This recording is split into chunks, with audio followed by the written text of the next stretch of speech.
G'day guys, I'm Ray Greer from Townsville, North Queensland, and this is my Sentence to Life.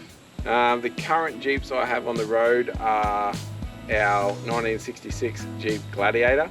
It's a J200. We use it full time. It's our daily driver, tows our caravan all over Australia. It's currently running an LS1, Nissan 5-speed and transfer case. What do we got? We've got Dana 60 in the rear, Dana 44 front.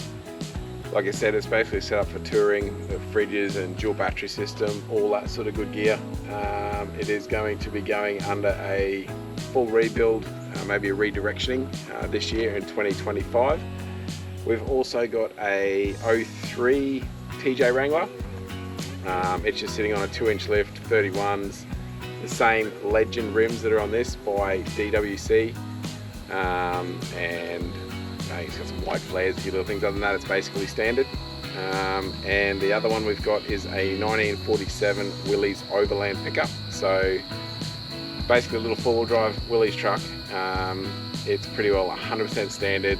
It hasn't really been touched. We got it as a, like you'd nearly call it a scrap barn find, and we sort of did enough to get it on the road, but not a resto, so it's still all original. It's just in a registered driving order.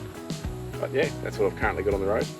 The first Jeep I personally owned that wasn't like a me and dad sort of thing was a 1974 CJ5. Me and Em sort of built that and got it on the road. That's my wife. And that was the first Jeep I got on the road. It has so many renditions with V8s and 6 cylinders and lifts and wheels and so many different things. That was where I sort of, that was the first one that I myself had on the road. My best Jeep memory, I'd have to say there's two, but it'd be ever since, like I've had Jeeps in my life ever since could remember, ever since I could walk. And when I was really little, we used to go camping all the time at the beach up north of Townsville at Rolling Stone.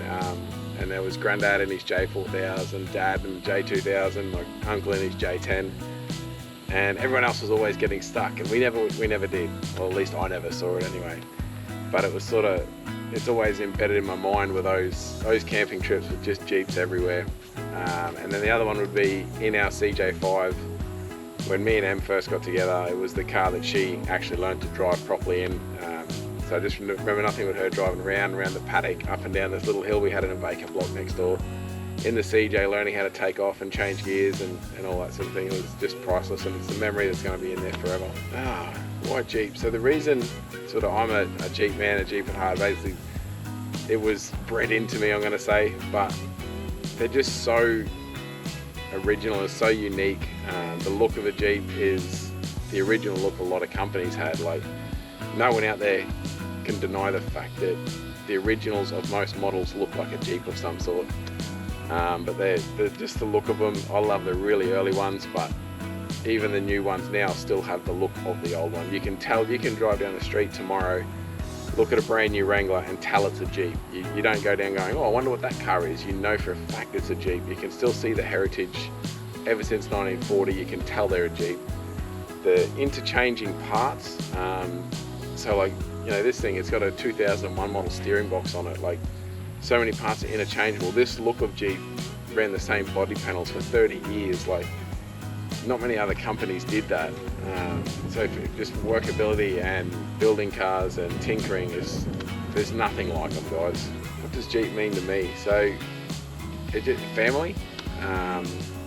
Until you're in the circle and you've got a Jeep and you go to some of these Jeep events, it is completely mind-blowing, the respect everyone has for each other. There's no discriminating against year models and types and all that sort of thing. It's just everyone is equal, and you can be a complete stranger and sit down and have a drink and have a laugh with any one Jeep, and they're willing to give you parts and trade parts. And it's the camaraderie that's at an event and just in the Jeep world is absolutely amazing, and everyone is there for each other. It's support like there's no comparison in any other field that I've ever been in. If I was to walk up to a non-Jeeper in the street and could say one thing, it'd be get one, obviously. But get to a Jeep event, get a Jeep and meet the people because the people behind the Jeep is what it's all about. Like I just said, the support and the family that you end up with.